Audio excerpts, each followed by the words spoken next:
ప్రభుత్వం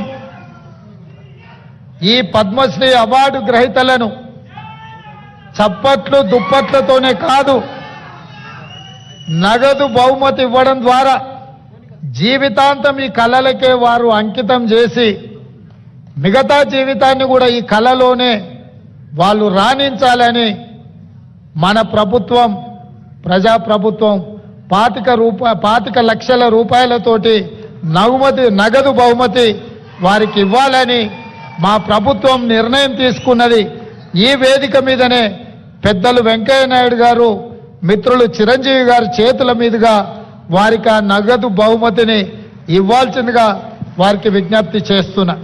అదేవిధంగా ఈ నగదు బహుమతితో పాటు ప్రతి నెల వారి ఖర్చు, వైద్యము, ఆరోగ్యము ఖరీదైంది.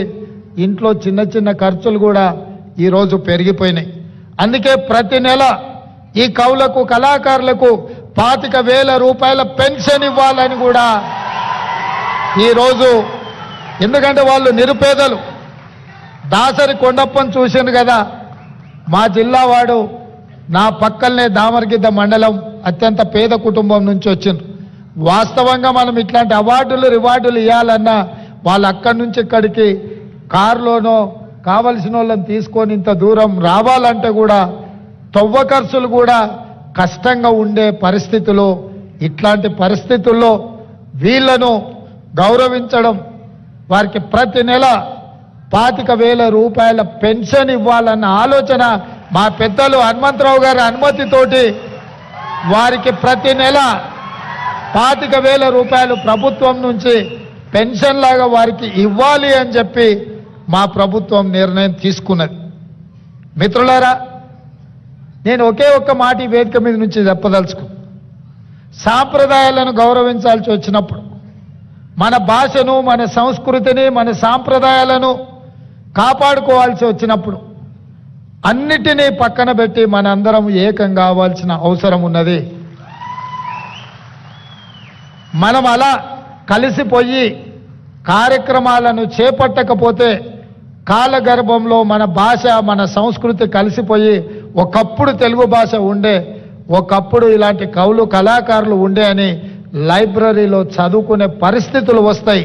అలాంటి పరిస్థితులు రాకుండా ఉండాలి అని అంటే రాజకీయాలకు అతీతంగా సాంప్రదాయాలను కాపాడడానికి మనమందరం కూడా కృషి చేయాల్సిన అవసరం, బాధ్యత ఉన్నది అని చెప్పి నేను భావిస్తున్నా. తప్పకుండా పెద్దలు వెంకయ్య నాయుడు గారు చెప్పకనే కొన్ని అంశాలను వారు ప్రస్తావించారు. ఎందుకంటే నేను విద్యార్థి దశ నుంచి, వారు మాకు బాగా తెలుసు, వారి దృష్టిలో విద్యార్థి దశ నుంచి నేను ఉన్నప్పటి నుంచి కూడా వారి దృష్టిలో నేను ఉన్నాను. అక్కడి నుంచి ఇక్కడి వరకు రాజకీయ పరిణామ ఎదుగుదల వారు చూస్తూనే ఉన్నారు. వారు అందరికీ చెప్పినట్టుగా వేదిక మీద ఉన్న మాకందరికి కూడా చెప్పిండని నేను భావిస్తున్న. భాష విషయంలో, భావం విషయంలో, ప్రజా సమస్యల పరిష్కారం విషయంలో, ప్రజలలో ఉండి నిత్యం ప్రజా సమస్యల మీద ప్రజల తరఫున కొట్లాడితే గుర్తింపు, గౌరవము, హోదా అనేది ఆటోమేటిక్ వస్తుందని వారి వేదిక మీద నుంచి చెప్పినరు. ఇది రాష్ట్రంలో రాజకీయాలలో రాణించాలనుకునే వాళ్ళు తప్పకుండా రాజకీయాలకు రావాలి. ఎందుకంటే ఈ రాష్ట్రాన్ని, కేంద్రాన్ని బలమైన రాష్ట్రంగా, దేశంగా నిర్మించుకోవాలి అనుకుంటే బలమైన నాయకత్వం ఉండాలి, దేశం పట్ల భక్తి ఉండాలి.